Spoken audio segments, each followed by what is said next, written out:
நடுவர் அவர்களே, கட்டுன்னு புருஷனை ஒருத்தி போலீஸ் ஸ்டேஷன்ல கொண்டு விடணும்னு சொல்லும் போது நீ பொழைப்புத்த பொம்பளை என்ன சொல்லணும்? என்ன சொல்லணும்? குடும்பத்துல 1000 சண்டை எனக்கு என் புருஷனுக்கு இருக்கு, நீ யாரெல்லாம் அதை கேட்கறக்க? உன்ற வீட்டுல நாயத்தவன் தலையிட்டனா வேலை பாருன்னு சொல்லி இருந்தா நீ பொம்பளை பொறுப்புன்னு ஒத்துக்கிறவேன். கைகுடியா சத்தியமான வார்த்தை. அவரவர்கள் வீட்டுக்கான விஷயத்துல இன்னொரு பொம்பளை தலையிடாத வரைக்கும் எந்த குடும்பத்திலும் பிரச்சனை இல்ல. கைதட்டுங்க. என்னைக்கு அடுத்தவங்க குடும்பத்துல நாம போய் இத ஒண்ணு சொல்லணும்னு சொல்ல வர்றோமோ அங்கதான் பிரச்சனையே வெடிக்கும். நடுவர் அவர்களே, இந்த பச்சை துண்ட தோல்ல போட்டு 23 வருஷம் ஆச்சு, துவைக்கல, வெளுத்து கிடக்குது. துண்டும் வெளுத்து தான் கிடக்குது, விவசாயி பொழப்பும் வெளுத்து தான் கிடக்குது. இன்னைக்கு காலில் ஓடுற செருப்பு 450 ரூபாய்னா ஒருத்தர் பேரம் பேசுறது இல்ல. வாங்கி திக்கிற முட்டாய் 45 ரூபாய்னா ஒருத்தர் பேரம் பேசுறது. எடுத்து கொடுக்குற கூல் ட்ரிங்க்ஸ் 90 ரூபாய்னா 6 பேரம் பேசுறது இல்ல. அடிச்சு விடுற பீர் 150 ரூபாய்னா ஒருத்தரும் பேரம் பேசுறது இல்ல. கூலிங் 10 ரூபாய் சேர்த்தினா இன்னும் 10 ரூபாய் சேர்த்து கொடுக்குறோம், நான் ஐசாட்டு கொடுக்குறேன். ஆனா ஒரு கத்த கீர 10 ரூபாய்னா பேரம் பேசுறேன். அப்புறம் எங்கிருந்து விவசாயி விளங்குவேன்? விளங்குவானா? இத்தனாயிரம் தேசிய திட்டங்களை கொண்டாந்தாலும் தண்ணி கொண்டாந்து குட்டை குட்டையை விட்டாலும் விவசாயி விளங்க போறது இல்ல. ஏன்? அவனோட வேலை அவனுக்கு இல்ல. இன்னைக்கு விவசாயம் பண்ற வயலுக்கு பொண்ணு இல்ல, உங்களுக்கும் இல்ல. மேஷன் கார வேலைக்கு போறானோ இல்ல பொண்ணு, அவன் தான் வெடி வெடி அடிச்சுக்கிட்டே அவனுக்கு பொண்ணு கொடுத்தேன்னு பண்றது. நடுவர் அவர்களே, இன்னைக்கு உழைத்து வாழக்கூடிய ஆண்களுக்கு மதிப்பு இல்லைங்க, உட்கார்ந்து வாழக்கூடிய ஆண்களுக்கு தாங்க மதிப்பு. ஐடி கம்பெனியில எவனுக்கோ வெளிநாட்டுக்காரனுக்கு சம்பாரிச்சு கொடுத்துட்டு 50,000 வாங்குறத பெருசா பேசுறாங்க பெண்கள். அவன் எப்படி உழைக்கிற, இவன் எப்படி உழைக்கிறான்னு. ஆனா சந்தோஷமா பாத்துக்க கூடிய விவசாயிகளையும் தொழிலாளர்களையும் இன்னைக்கு பெண்கள் புறக்கணிக்கிறாங்க. நடுவர் அவர்களே, குசலம் பேசுறோடு குப்பை கடையா போவோமா, சாட பேசுறோடு சண்டை கடையா போவோமாம்பாங்க. நம்ம புருஷனை அடுத்தவகிட்ட முதல் நீங்க விட்டு கொடுக்காம இருங்க, அப்பவே இந்த குடும்பத்துல சந்தோஷம் என்னைக்கும் நிலப்பா இருக்கும் என்று சொல்லி. காலத்துல ராமாயணம் போறதும் பொம்பளைனாலதான். அவ கம்மனு காட்டுக்கு போன இவ இருவ கட்டிட்டு வீட்டுல இருந்துருந்தான்னா ராமாயணம் இல்ல. மகாபாரதம் போறதும் பொம்பளையால. அவன் கம்மனு இருக்காது, சிரிச்சா சிரிப்பானா, துரியோதன பாடி சிரிக்கணுமா, இவ ஒட்டு துணி இருக்கும்போது அவன் சேலை பிடிச்சு அவுக்கணுமா. இன்னைக்கு மகாபாரதம் போறதும் பொம்பளையாலதான். இன்னைக்கு கலியுகத்துல பல ஆம்பளைங்க களி திங்கிறதும் பொம்பளைனாலதாங்க. எல்லாம் காதல்ங்கிற பேர்ல ஆம்பளை பசங்களை அதை வாங்கி கொடு இதை வாங்கி கொடுன்னு பேஸ்புக்ல யூடியூப்ல இன்ஸ்டாவிலையும் போட்டு கொள்றாளுங்க. ஒரு 3 புள்ள பத்தவா 22 வருஷம் வயல போட்டு மடக்கி இருக்காளுங்க. 3 புள்ள பத்தவா உள்ள வயசுக்கு வந்ததுக்கு அப்புறம் என்னங்க நடக்குது இந்த நாட்டுல? இதனால பொம்பளையா நான் யாரையும் தப்பு சொல்ல, பெத்த பசங்க பிள்ளைகள் நல்லபடியா வளர்த்துங்க, ஒழுக்கத்தை சொல்லி கொடுத்து வளர்த்துங்க. அவனை உலக நாட்டுல எங்க போனாலும் பொழைச்சுக்குவேன். வயசுக்கு மூத்தைகளுக்கு மரியாதை கொடுத்து பழக்குங்க. முதல் பிள்ளைகளை நாம ஒழுக்கமா வளர்த்தினாவே இந்த நாட்டுல அக்கிரம அநியாயம் குறைஞ்சு போகும். நடுவர் அவர்களே, இன்னைக்கு ஆம்பளை பாடு வர்ற இன்னைக்கு வெளிநாட்டுல எத்தனையோ கனவுகளோடு சுமந்துட்டு போறாங்க. எனக்கு அக்காளுக்கு கண்ணால் முக்கிக்கணும், அப்பனுக்கு மருஞ்சலை பார்க்கணும்னு பாடுபட்டு கொடுக்கக்கூடிய ஆம்பளைக்கு 40 வருஷம் ஆன பொண்ணு இல்லைங்க. அக்கா தங்கச்சி 7 பேர் கூட பிறந்தால் என்னங்க பண்றது? இவன் தண்டுனா சுத்தி திரிகிறானுங்க. நல்ல உழைக்கக்கூடிய பையனை கல்யாணம் மூச்சு வைங்க. உட்கார்ந்து சோறுங்கிறவனு சோம்பேறி நாய்க்கு பிள்ளை கொடுத்து போட்டு அத்தனை சங்கடப்படாதீங்க. நான் எல்லாம் பொண்டாட்டி என்ன அடிச்சாலும் டைவர்ஸ் மட்டும் பண்ண மாட்டேன். ஏன் தம்பி? எவ்வளவு வேதனைப்படுத்தினாலும் எவ்வளவு கேவலப்படுத்தினாலும் கட்டுன பொண்டாட்டியே நீ விடமாட்டேன். அதுக்கு விளக்கு அப்புறமா சொல்றோம் என்று சொல்லி அந்த வாய்ப்புக்கு நன்றி பாராட்டி உலகட மக்கள் உத்தமாபத்தனியோரு சொல்லு வாசகி சத்தியந்தவராத தெய்வம் ஆத்தா சபாஸ். இன்னைக்கு மகாமணி அருளாளே, மாரியம்மன் அருளாளே, எங்க சொக்கனாச்சி அம்மன் அருளாளே, அள்ளி வச்சாடி இருந்து தலைஞ்சு கிள்ளி வச்சாகி இருந்து தலைஞ்சு நோய் நீங்கி பகனீங்கி பொல்லா பேர் நீங்கி 8 பெருகி 10 பெருகி இன்னைக்கு 1 லட்சமா லட்சமும் கோடியா கோடியும் ஆயிரமா ஆத்தா சொக்கனாச்சி அம்மன் அருளாளே. எல்லாரும் நல்லா இருங்க. தமிழனுக்கு முதல்ல முன்னுரிமை கொடுத்து வேலை கொடுங்க. இந்திக்காரனை கொண்டாந்து கட்டட தொழில் விட்டுட்டு பாவ நீங்க வர்ற பாடு நாங்க அங்கோட பாக்குற ஆளு. உழவர் சந்தையில காய்கறிக்கு போகும்போது இன்னைக்கு எல்லாம் ஒரு நாட்டுல ஒரு மொழி வளர்ற மாதிரி இன்னைக்கு இந்திக்கார கூட்டம் வளர்ந்துட்டு வராங்க. 300-400 கூலின்னு கண்டவனை வளர்த்துறத விட நம்ம ஆளுல வளர்த்துங்க. காசு வனத்தை பார்க்காதீங்க. தமிழ் நெஞ்சங்கள் நன்றாக வாழ வேண்டும், அவர்கள் உரிமையோடு வாழ வேண்டும் என்று சொல்லி தந்த வாய்ப்புக்கு நன்றி பாராட்டி விடைபெறுகிறேன். நன்றிங்க, வணக்கமுங்க. அருமை. இது 10வது. நல்ல கைதட்டு வருங்க. ஏறக்குறைய 1 மணி நேரத்திற்கு மேலாக தம்பி அப்படி உழைச்சிருக்காரு. அந்த உழைப்புக்கு காரணம் உலகடம் மண்ணும் மக்களும் தருகிற ஆதரவுதான் என்பதை சொல்லி அதுதான் பாருங்க, அவங்க பெரியவங்க எல்லாம் உட்கார்ந்து, பெண்கள் உட்கார்ந்து அப்படியே இதே மாதிரி உட்கார்ந்து கேளுங்க. இனிதான் பட்டிமன்றம் இன்னும் வேகமா விறுவிறுப்பா போக போகுது. தம்பி சொன்னதிலே எனக்கு பிடிச்ச வார்த்தை என்ன தெரியுங்களா? பெண்கள் ஆண்களை மயக்குகிறார்கள், அழகை காட்டி மயக்காதீர்கள், அன்பு காட்டி மயக்குங்கள்னு ஒரு வார்த்தை சொன்னா பாருங்க, கைதட்டுங்க. இதுதான் இன்னைக்கு வாழ்க்கையில வேணும். தம்பி, வடநாட்டுக்காரங்க இங்க தொழில் பண்றாங்க, தொழிலாளர்களா இருக்காங்கன்னு ஒரு வார்த்தை சொன்னேன். ஆனா பேருந்துல வரும்போது 2 இந்திக்காரன் பேசிட்டு இருந்தான். அவனை கூப்பிட்டு கேட்டேன், ஏண்டா உங்க ஊர்ல மேஸ்திரி இல்லையா? எங்க ஊர் மேஸ்திரிட்ட வேலை செய்ய என்னடா மேட்ருன்னு. அவன் இந்தி தப்பு தவறமா பேசினாலும் தமிழ்ல சொன்னான் ஒரு வார்த்தை, எங்க மேஸ்திரி எல்லாம் எந்த சூழ்நிலையில என்ன பண்ணுவாங்கன்னு தெரியாது, ஆனா இங்க இருக்கிற மேஸ்திரி சரியா எங்களுக்கு துட்டு கொடுக்குது, அதுதான் எங்க பொழைப்புக்கே வழியா இருக்குதுன்னு சொன்னான். உண்மை. யார் வந்தாலும் உழைக்கிறவங்களுக்கான விஷயம் இங்க நடக்குது அப்படின்னு சொன்னா, ஒன்றை தம்பி ரொம்ப அழகா சொன்ன. அதை சொல்லிட்டு, இன்னைக்கு பெண்கள் ஆண்களுக்கு மரியாதை கொடுக்குறாங்களா? தம்பி என்ன வாத்தியாருன்னு சொல்லி தானே சொன்னேன். நாங்கெல்லாம் கணக்கெடுக்கிறதுக்கு போவோம். கணக்கெடுக்க போறப்ப ஒரு அம்மாட்ட கேட்டேன், உங்க வீட்டுல யாரா இருக்காங்கன்னு சொல்லு. பேர் எழுதணும்னே. தம்பி எக்கோ வைக்காதீங்க, பாடும்போது மட்டும் வைங்க. அதுவா வருதா? பொண்டாட்டி பத்தி பேசினாதான் வரும், இப்ப வருது. யாரா இருக்காங்கன்னு சொல்லுமான்னு. நானும் எங்க வீட்டுக்காரர் இருந்துச்சு. உன் பேர் என்ன? ராமாய். வீட்டுக்கார் பேர் சொல்லு. சொல்ல மாட்டேன். ஏன்? வீட்டுக்கார் பேர்ல சொல்லக்கூடாது. ஏன்? ஐயோ அதுல தப்பு. வீட்டுக்கார் பேர் சொல்றது பாவம். எங்க மாமியை செருப்புலயே அடிப்பா. சொல்லக்கூடாது. சொல்லலைன்னா ரேஷன் கார்டுல பேரு வராது, அரிசி வராது, சக்கரை வராதுன்னு. அப்படின்னா ஏதாவது குறிப்பா சொல்லு. சொல்றேன். கொண்டையில வைக்கிறது கோயில் அடிக்கிறதுன்னா. கொண்டையில வைக்கிறது கோயில் அடிக்கிறதா? ஓ, கொண்டையில வைக்கிறது பூவை, கோயில் அடிக்கிறது மணி. ஓ, பூ மணி. அப்ப உங்க வீட்டுக்கார பேரு பூமணியான. ஆமா, அந்த பொசக்கட்டவன ஊருக்குள்ள அப்படித்தான் சொல்லுவாங்க. நான் கேட்கிறேன், இந்த பொசக்கட்டவங்கிற வார்த்தைக்கு கம்முன்னு பூமணின்னு பேரையே சொல்லியிருக்கலாம்ல. இவங்க பொறுப்பு லட்சணம்.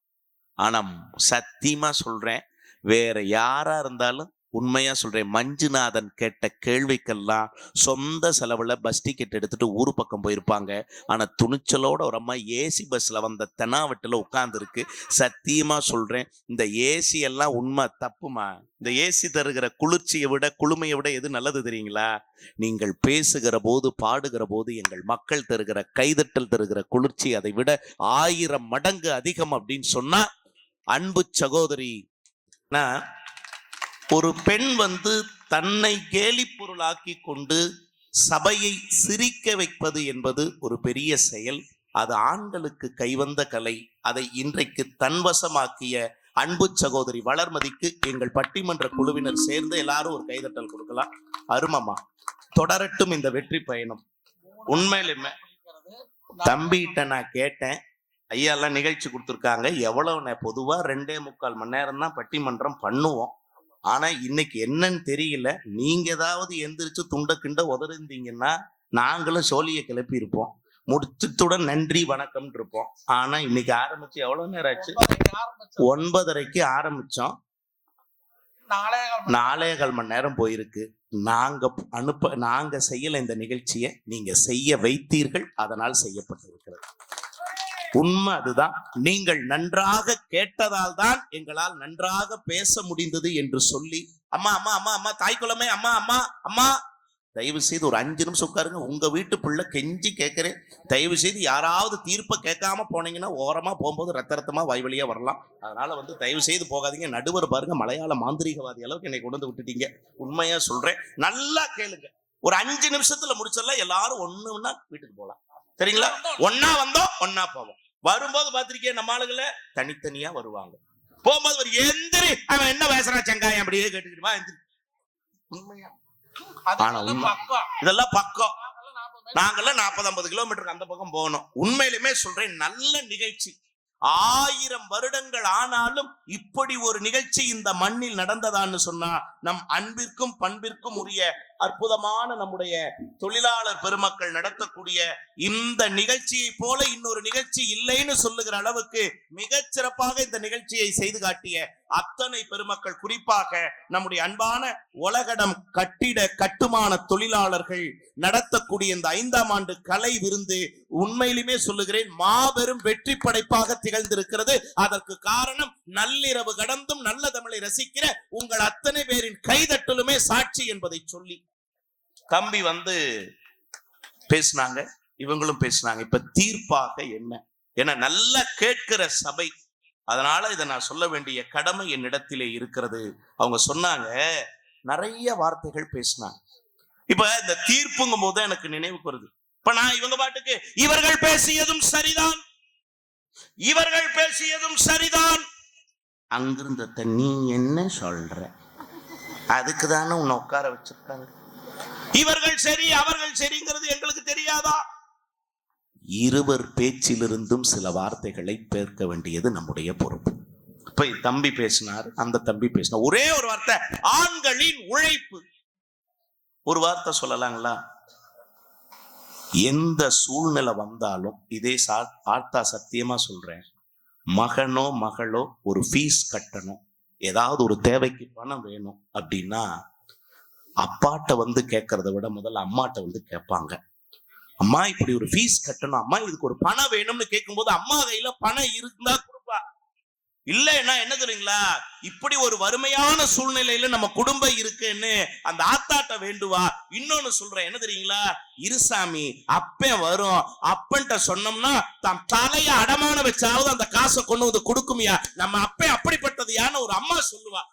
அப்படின்னா என்ன தெரியுங்களா, அற்புதமான அந்த சொக்கனாட்சி தாய் மீது வைத்திருக்கிற நம்பிக்கையை விட ஒரு மனைவி தன் கணவன் என்கிற ஆண் மீது வைத்திருக்கிறாள் என்று சொன்னால் என்ன அர்த்தம்? அந்த கணவன், அந்த ஆண்மகன், அந்த தந்தை தன்னுடைய குடும்பத்திற்காக எதை வேண்டுமானாலும் செய்வான் என்கிற அசைக்க முடியாத ஒரு நம்பிக்கை இல்லையா? இல்லைன்னு சொல்ல முடியுமா? அது அந்த நந்தினிங்கிற குழந்தை, கைதட்டுங்க சார், 600க்கு 600 சார், ஒரு தமிழ் குழந்தை சார். நம்ம வீட்டு பிள்ளைகளுக்கு அந்த குழந்தைய முன்னுதாரணமா கட்டலாம். அவங்க அப்பா ஒரு தச்சு தொழிலாளி, கூலி வேலை பார்த்தவரு, சுமை தூக்கும் தொழிலாளியாகவும் இருந்திருக்காரு. ஒரு பேட்டியில் அந்த குழந்தை சொன்னால், இன்றைக்கு நான் இதை வெற்றி பெற்றேன், 600க்கு 600 வாங்கிட்டேன்னு பத்திரிகைகள்ல டிவியில என்ன காட்டுறீங்க, ஆனா ஏன் தெரியுமா 600க்கு 600? எங்க அப்பா மதிப்பில்லாத பொருட்களைத்தான் சுமந்தார், நான் மதிப்பெண்களை சுமக்க வேண்டும் என்று ஆசைப்பட்டேன், எங்க அப்பாவுக்கு அதை பரிசா கொடுத்தேன். உண்மைங்க. மகள் அப்பா 2 பேரை வச்சு கவிதை எழுதுனா ஒரு கவிஞன், அப்பா மூட்டை மூட்டையாய் சுமந்து வந்தார், மதிப்பெண்கள். மகள் சொன்னா, மகளோ மதிப்பெண்களை மூட்டை மூட்டையாய் சுமந்து வந்தாள்னு சொன்ன. எவ்வளவு பெரிய விஷயம். பெண்ணை பாராட்டணும், பெண்களை படிக்க வைங்க, தயவு செய்து பெண் பிள்ளைகளை படிக்க வைங்க. ஏன் தெரியுங்களா, காந்தியடிகள் சொன்னார், ஒரு ஆண் படித்தால் அது அவனுக்கு மட்டும்தான் பயன்படும், ஆனால் ஒரு பெண் படித்தால் ஒரு சமூகத்திற்கே பயன்படும்னு சொன்னார். ஒரு பெண் படிக்கணுங்க, ஒரு பெண் படிக்கணும். இவங்க சொன்ன எல்லாத்தையும் கேலிக்காக கிண்டலுக்காக நம்ம சும்மா அந்த நேரத்துக்கு மறுத்திருக்கலாம், ஆனால் ஒரு உண்மை இருக்கிறது. நீங்க ஒரு அப்பாவினுடைய கஷ்டத்தை என்னைக்காவது உணர்ந்திருக்கிறோமா? என்னைக்காவது அப்பா சொல்லி இருக்காரா, தங்கம் எனக்கு இவ்வளவு பிரச்சனை இருக்குடா தங்கம்? ஏங்க, பல ஆண்கள் ஹார்ட் அட்டாக் உடனடியா இறந்து போயிடுறாங்க. ஏன் தெரியுமா? சொல்லு. சத்தியமா ஒரு டாக்டர் சொன்ன வார்த்தை, சார் சிவியர் அட்டாக்னா மட்டும்தான் கார்டியாக் அரெஸ்ட்னு என்னங்க, இதய துடிப்பு நின்று போய் உடனடியாக மரணம் நிகழும். சார் எடுத்த எடுப்புல அப்படி இதய அடைப்பு வருமா அப்படின்னு கேட்டா வராது சார், ஏற்கனவே மைல்டு அட்டாக்ஸ் வந்திருக்கும். அப்ப ஏன் அவங்க சொல்லலையா? சொல்லிருக்க மாட்டாங்க, தெரிஞ்சிருக்காது. அப்பா ஏன் தெரியுமா சொல்லல? ஏதோ நெஞ்சு ஒரு மாதிரி இருக்குப்பான்னு ஒரு சோடாவை வாங்கி குடிச்சிட்டு படுத்து தன் குடும்பத்திற்காகவே தன் உயிரையே பணைய வைத்த அப்பாக்களுக்கு ஒரு கைதட்டல் கொடுங்க. ஒன்னும் இல்ல சார், சும்மா நெஞ்சு கறிக்குதும் பாரு அப்பா, இருப்பா சோடா வாங்கிட்டு வந்தாரே, ஒரு சோடாவை குடிச்சிடாது, அப்படியே அப்படியே அமைதியா. அந்த மாதிரி பல முறை நெஞ்சடைப்பு வந்த போதும் கூட தன்னை பற்றி கவலைப்படாமல் தன் குடும்பத்திற்காக தொடர்ந்து உழைத்து கொண்டிருக்கிற உழைக்கின்ற அப்பாக்களுக்கும் தந்தைகளுக்கும் ஒரு நல்ல கைதட்டல். அப்ப ஆண்கள் உழைக்கலையா? ஆண்களின் உழைப்பு இல்லையா? நான் மீண்டும் சொல்லுகிறேன், வெளிநாடுகள், ஐயா கட்டட அருப்பருக்குரிய தொழிலாளர் பெருமக்கள், மேஸ்திரி அண்ணன்லாம் உட்கார்ந்துருக்காங்க. வெளிநாட்டுல சார் நான் பாக்குறேன், போய் 5 வருஷம் ஆயிருக்கும், விசா கிடைக்காது, திரும்பி வர்றதுக்கு டிக்கெட் கிடைக்காது. டிக்கெட் போட்டு வந்தா 1 லட்சம் ரூபாய் செலவாயிடும். அங்கிருந்து துபாயில இருந்து மத்தல இருந்து வரணும்ல செலவு.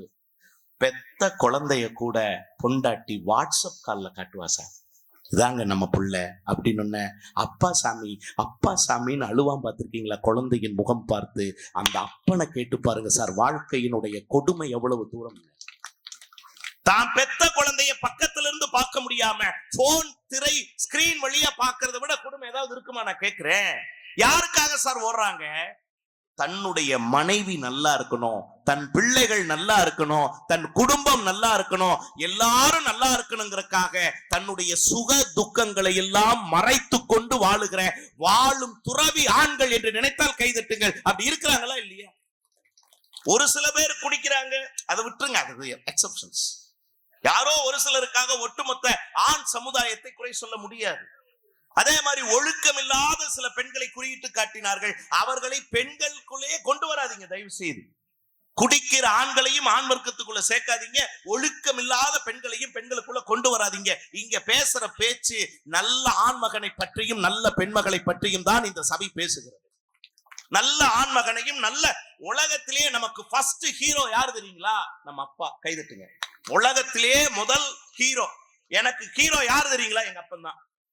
எனக்கு 17 வயதாக இருக்கிற போது, தம்பிக்கு தெரியும், எனக்கு 17 வயதாக இருக்கிற போது கல்லூரி 1ஆம் பருவ தேர்வு விடுமுறைக்காக நான் வந்திருக்கேன். தீபாவளி சமயத்துல தான் கோபிச்செட்டிப்பாளையம் தான் எனக்கு சொந்த ஊரு. ஒரு மருத்துவருடைய தவறான சிகிச்சையினால என் தந்தை காலமாக்கி போனார்.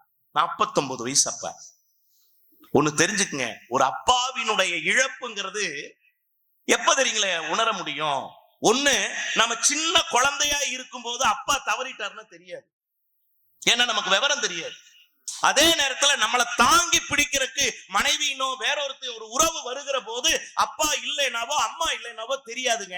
ஆனா வளர்ந்து நமக்கு இனி ஒரு வாழ்க்கை அமைய போகுதுங்கிற அந்த ஒரு இடத்துல ஒரு அப்பா இல்லைன்னா அதை விட கொடுமை ஒரு பையனோட வாழ்க்கையில வேற ஏதாவது இருக்க முடியுமா? சொல்லுங்க பாப்போம். இந்த சமூகத்துல யோசிச்சு பாருங்க. எங்க அப்பா சொல்ற ஒரே வார்த்தை என்ன தெரியுமா? முடிந்த அளவுக்கு 4 பேருக்கு சந்தோஷமா இருக்கிற மாதிரி உன்னால வாழ முடிஞ்சா வாழு. அதுதான் ஒரே வார்த்தை சொன்னார். யாருடைய சிரிப்பிற்கும் நீ காரணமாக இல்லாவிட்டாலும் பரவாயில்லடா தம்பி, யாருடைய அழுகைக்கும் நீ காரணமாக இருந்து விடாதேன்னு சொன்னார். இதுதான் வாழ்க்கை. 4 பேர் நம்மளால சிரிக்காட்டியும் பரவாயில்ல, எவன் ஒருவனுடைய கண்களில் இருந்தும் கண்ணீர் வராமல் நம்ம வாழ்ந்துட்டோம்னா நம்ம நல்ல வாழ்க்கையை வாழ்ந்திருக்கோம்னு அர்த்தம். அந்த ஆத்தாரும் நமக்கு கிடைக்கும்னு அர்த்தம். நான் இப்படி சொல்றேங்க. எங்க அப்பா 49 வயசுல இறந்துட்டாரு. எங்க வீட்டுல 2 பையங்க. மூத்த எங்க அண்ணன் இருக்கான், இளையவன் நான் இருக்கேன். அப்பா இறந்துட்டாருன்னா இளையவன் தான் காரியம் செய்யணும். இங்க வாய்க்காமேட்ல, கோபிச்செட்டிப்பாளையத்துல வாய்க்காமேட்ல தான் சுடுகாடு.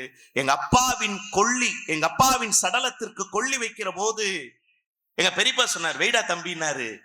கொள்ளி வைக்கிற போது என் கை நடுங்கியது. என்ன தெரியுங்களா? அப்பாவுக்கு கொள்ளி வச்சதா நான் நினைக்கலைங்க, ஒரு உருவமான ஒரு நூலகத்திற்கே கொள்ளி வைத்ததை போல ஒரு உணர்வு எனக்கு இருந்தது. எத்தனை விஷயங்களை சொல்லி சொல்லி சொல்லி சொல்லி இன்னைக்கு மேடையில் நாங்கள் பேசுகிறோம் என்றால் ஒரு அப்பனும் ஒரு ஆத்தாலும் போட்ட பிச்சை சார் இங்க உட்கார்ந்து நாங்க பேசிக்கிட்டு இருக்கோம். சும்மா எல்லாம் வராது. எத்தனை லட்சம் கோடிக்கணக்கான பேர் எல்லாரும் பேச்சாளர் ஆகிறாங்களா? இல்லையே. 1000 10,000 ஒருவர், லட்சத்துல ஒருத்தர் தான் பேச்சாளரா வர முடியும்ங்கிறான் பாரதி. எல்லாரும் வந்துட முடியாது. 1.25 மணி நேரம் தனியா நின்று, சத்தியமா சொல்றேன், லட்சங்களை வாங்கி கொண்டு தொலைக்காட்சியில் புகழ்பெற்ற பேச்சாளர்கள் எல்லாம் மண்ணை கவி கொண்டு போகிறார்கள். சத்தியமா சொல்றேன். ஆனா பட்டப்படிப்பே படிக்காமல் பல்கலைக்கழகமே போகாம என் தம்பி 1.5 மணி நேரம் பேசி உங்க அத்தனை பேரையும் நிப்பாட்டினா பாத்தீங்களா? இது பேச்சு, இது பேச்சு. பல்கலைக்கழகம் போய் இவன் படிக்கலைங்க, ஆனால் இவன் பேசிய பேச்சு ஒரு பல்கலைக்கழகத்தில் படித்ததற்கு சமம் என்றால் கைதட்டுங்க. அதான் உண்மை, அதுதான் உண்மை அன்பிற்குரியவர்களே. சரி, அப்பாங்கிறது இவ்வளவு. சரி, அம்மா. நான் மீண்டும் சொல்லுகிறேன், பிறர் வாழ்வதற்காக தன்னுடைய வாழ்நாளை சுருக்கி கொண்டவர் அப்பா. என் கைரேகை தேய்கிற வரைக்கும் சாமி, கைரேகை தேய்கிற வரைக்கும் உழைக்கிறவன் இல்லப்பா அப்பா, உயிர் ரேகை தேய்கிற வரை உழைக்கிறவன் தான் அப்பா. அப்பாங்க அப்பா எப்படியாவது பண்ணிடுவாரு. அந்த ஆத்தால நம்புறதை விட ஒவ்வொரு வீட்டிலும் அப்பனை நம்பினது உண்மைதானே. அப்ப அப்பாங்கிறது சாதாரணமா? இந்த பக்கம் ஒரே புகையா வருது.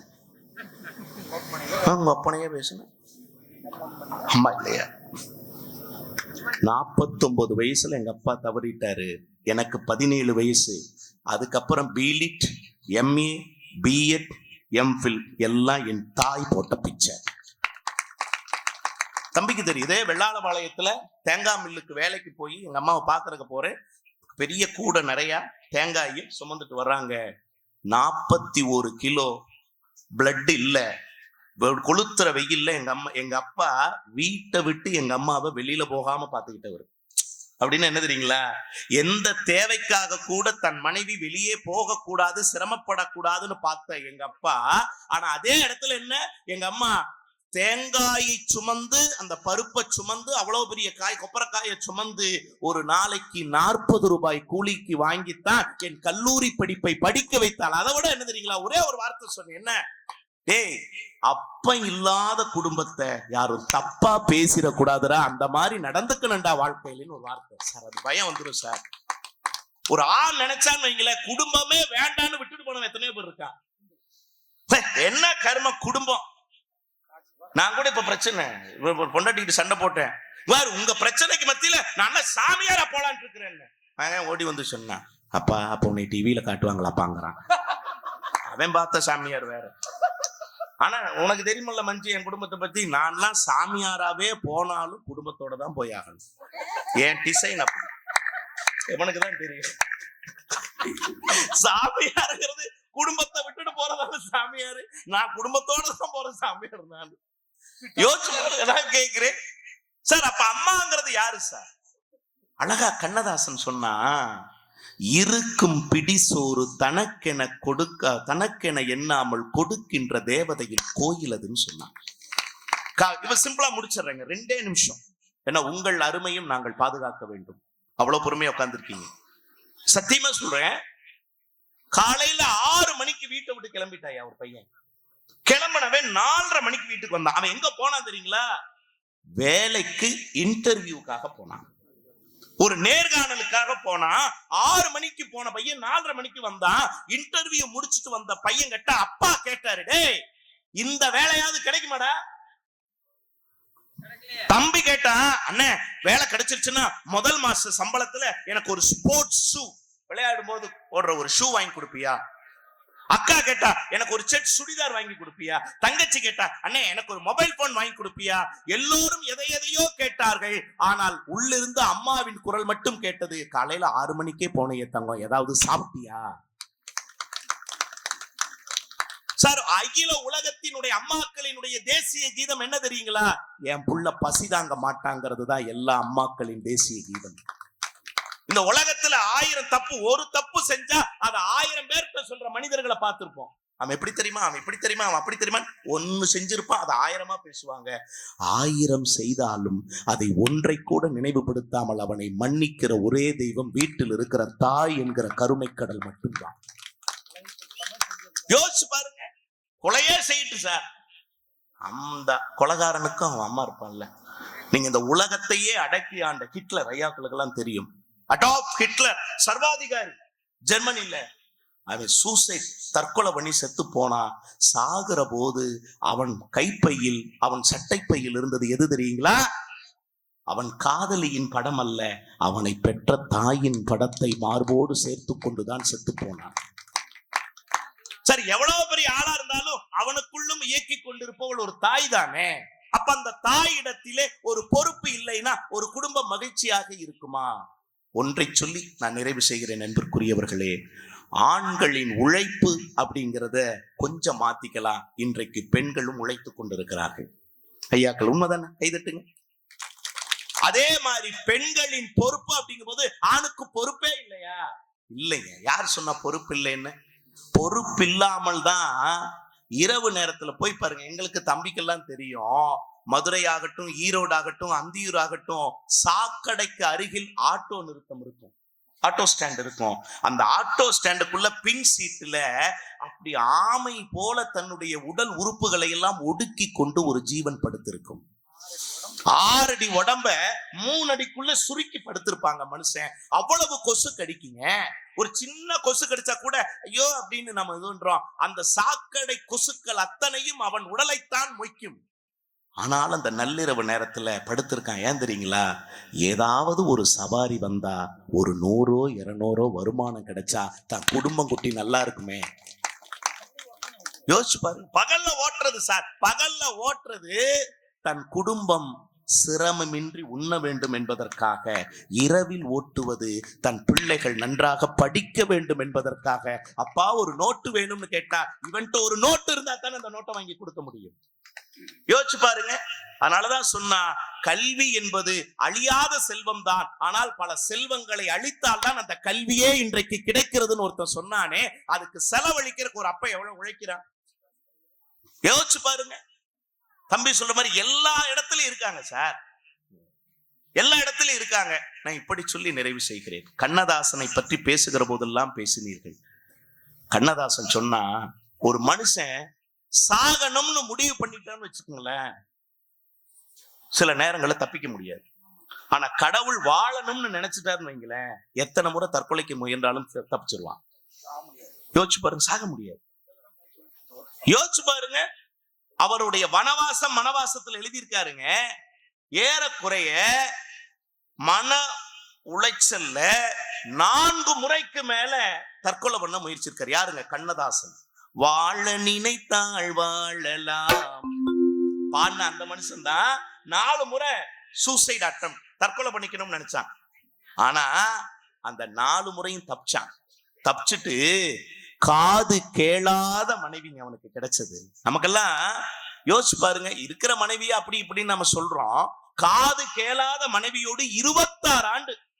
யோசிச்சு பாருங்க, 1/4 நூற்றாண்டு வாழ்ந்தான் கண்ணதாசன். வாழ்ந்தவன் சொன்ன ஆனந்த விகடன் இதழ்ல ஒரு கவிதை எழுதுனா, அதுதான் தீர்ப்பு.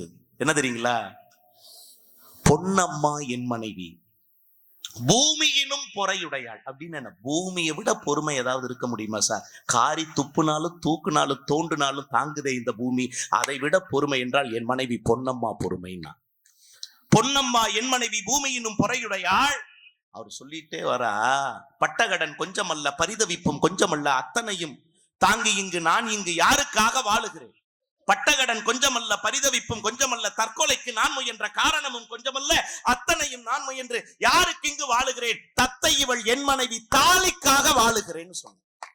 அப்ப ஒரு அம்மாவோட தாலி ஒரு கவிஞனை காப்பாத்தி குடிச்சது. இல்லைன்னு சொல்ல முடியுமா? இல்லைன்னு சொல்ல முடியுமா? சொல்லுங்க வைப்போம். அதனாலதான் வியட்நாம் வீடுன்னு ஒரு படம், அதுல ஒரே ஒரு வரி எழுதியிருப்பாரு. என்ன தெரியுங்களா? பிள்ளைகள்லாம் விட்டுட்டு போயிருவாங்க, பிரஸ்டீஜ் பத்மநாபன்னு பேரு. அதுல சிவாஜி கணேசனுடைய அந்த பக்கம் பத்மினி அம்மா மடியில படுத்திருப்பாரு. ஒரு 4 வரி பாடுவார் பாருங்க, இந்த உன் கண்ணில் நீர் வழிந்தாலுங்கிற பாட்டு. அந்த பாட்டை எல்லாருமே கேட்டிருப்பீங்க. அதுல ஒரு 2 வரி மட்டும் சொல்றேன். பேருக்கு பிள்ளை உண்டு பேசும் நெஞ்சி உதிரம் கொட்டுதடி. அந்த தாய்க்காக ஒரு கைதட்டல், அந்த மனைவிக்காக ஒரு கைதட்டல். நான் மீண்டும் சொல்லுகிறேன், ஆண் என்கிற உறவு சில நேரங்களில் அலட்சிய மனப்பான்மை கொண்டதாக இருக்கிறது. எல்லா நேரங்கள்லயும் சொல்ல முடியாது, அட போடான்னு ஒரு காலத்துல எல்லாத்தையும் தூக்கி போட்டு போயிடுறான். ஆனால் எந்த சூழ்நிலையிலும் ஆம்பளை விட்டுட்டு போயிட்டா கூட, உறவுகளை வேண்டாம் என்று விட்டு போனாலும் சரி, உயிரை விட்டு போனாலும் சரி, பெண் தாய் மனைவி தன்னிடத்தில் இருக்கிற குடும்பத்தை ஒரு 10 பாத்திரம் தேய்த்தாவது தன் குழந்தையை ஒரு பட்டப்படிப்பு படிக்க வைக்கிறாள் என்று சொன்னால், அந்த பெண்மையை போற்றும் விதமாக இந்த சபை தலைவணங்கி அவர்களுக்கே தீர்ப்பை வழங்குகிறது. ஒரு குடும்பத்தின் மகிழ்ச்சிக்கும் மன நிறைவிற்கும் பெரிதும் காரணமாயிருப்பது ஆண்களின் உழைப்பு என்பதை காட்டிலும் பெண்களின் பொறுப்பு என்றைக்கு மேலானது. அந்த பொறுப்பு மிக்க தாய்மையை என்றைக்கும் போற்றுவோம். சொக்கநாச்சி அம்மன் திருவடிகளை வணங்குவோம் என்று சொல்லி நல்ல வாய்ப்பினை எங்கள் தூரன் KR மஞ்சுநாதன் கலைக்குழுவை எண்ணி வழங்கிய அத்தனை நல்ல உள்ளங்களின் திருவடிகளுக்கும் அன்பு மலர்களை காணிக்கையாக்கி இடம் சார்கிறேன். நன்றி, வணக்கம். ஹலோ ஹலோ ஹலோ ஹலோ கைன்வை எட்டி வைக்கும் கால்களுக்கு தாயே, கால்களுக்கு கால்களுக்கு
உலகடத்து மண்ணிலே ஊருள்ள வேறுள்ள வரைக்கும் நில கொண்டு வாழோடு அவைய வம்சம் பெருகோடு வம்சத்திலே குறகோடி இல்லாம அத்தை சொக்கனாச்சி அப்பா கரப்பட்டி முனியா மாரியம்மா நீ இருந்து வரக்குடம்மா இல்லறத்து பால் குடம்மா உரியும் கை போலே உரிப்பாலும் கை போலே எங்க பட்டிமன்ற குழுவும் பல்லாண்டு பல்லாண்டு பல கோடி நூறாண்டு உலகத்துல கோடான கோடி சனத்துக்கு சந்தோஷத்தை கொடுக்கறதுதாய சொக்கனாச்சி அள்ளி வரக்குடம்மா நீ ஆசாரம் கொண்டதாரி. உண்மையாலுமே இந்த வாய்ப்பை நல்கிய கட்டட தொழிலாளர்கள் அத்தனை பேருக்கு மனமார்ந்த நன்றி. அவையனை யூடியூப்ல தான் பார்த்தாங்க, வீட்டுக்கு வாரம்னு 3 மட்டும் போன் பண்ணாங்க. என்னால டேட் இல்லைங்க, வீட்டுக்கே வர முடியாது நான் எப்படின்னு. குமரவாளை வந்துட்டு போன் பண்ணாங்க, அந்த அன்னைக்கும் என்னால போன் எடுக்க முடியல. அவரு பேர் கூட எனக்கு தெரியாது. உலகடம் அதுக்கு மேல பேர் கூட எனக்கு தெரியாது. என்னன்னு பதிவு பண்ணிக்கிறேன்னா உலகடம்னு ஓட்டு இன்னைக்கு டேட்டு தான் போட்டு பதிவு பண்ணி இருக்கிறேன். மே மாசம் 2ஆம் தேதி உலகடம் தான் பதிவு பண்ணி இருக்கிறேன். முகம் தெரியாம இருந்தாலும் எங்கள் மனதிலே என்னாலும் இடம் இருக்கக்கூடிய இந்த உலகடம் மக்களுக்கு மீண்டும் எங்கள் பட்டிமன்ற குழுவின் சார்பாக மனமார்ந்த நன்றிகளை வாழ்த்துக்களை சொல்றோம். ரொம்ப நன்றிங்க. நினைச்சிருந்தா ஆடல் பாடல் விடலாம், காசு இருக்குது, ஆளுக்கு 1000 போட்டோம்னா கொண்டாந்து போட்ட பிள்ளைகளுக்கு கூட்ட பாவாடை போட்டு குதிரை குட்டியாட்டு குளிக்கக்குள்ள கூட்டம் இப்படியா இருக்கு. 50,000 பேர் நிற்பாங்க. ஆனா அது பெருமை அல்ல. இங்கிருந்து வீட்டுக்கு போகும்போது ஏதாவது 1-2 நல்ல விஷயங்களால் நீங்க எடுத்துட்டு போனாதான் அதுதான் எங்க பட்டிமன்றத்துடைய வெற்றியா நாங்க நினைக்கிறோம். இன்னைக்கு 23 வருஷம் ஆச்சு நான் ஃபீல்டுக்கு வந்து, அவர் ஃபீல்டுக்கு வந்து 24 வருஷம் ஆச்சு. எத்தனையோ வெளிநாடுகள் போய் பேசுறோம், அது எங்களுக்கு பெருமை இல்லை. நம்ம இனத்தார் சனத்தார் கூட நம்ம ஊர்ல பேசி ஒரு கைதட்டு வாங்குற சந்தோஷமே எங்களுக்கு மிகப்பெரிய சந்தோஷம். இந்த சொக்கனாச்சி அம்மனுக்குமே உண்மையாலுமே கண்ணன் பஸ் டிரைவர் பசங்க 2 பேர் எங்க குலதெய்வம் கோயில் கும்பாபிஷேகம் முடிஞ்சு ராமேஸ்வரம் போறதுக்காக வந்தாங்க. ஸ்ரீ முருகன் ஆடியோஸ், அந்தியூர் ஈரோடு மாவட்டம். உங்க வீட்டுல நடக்கிற கல்யாணம், காது குத்து எதா இருந்தாலும் கொடுங்க. பயர் பாய்ஸ் ஆட்டம் போடுற நீயே, ரொம்ப சந்தோஷம். நல்ல வாய்ப்பு, கலைஞர்களை வாழ வச்சிருக்கிறீங்க. ரொம்ப நன்றி, வணக்கம்.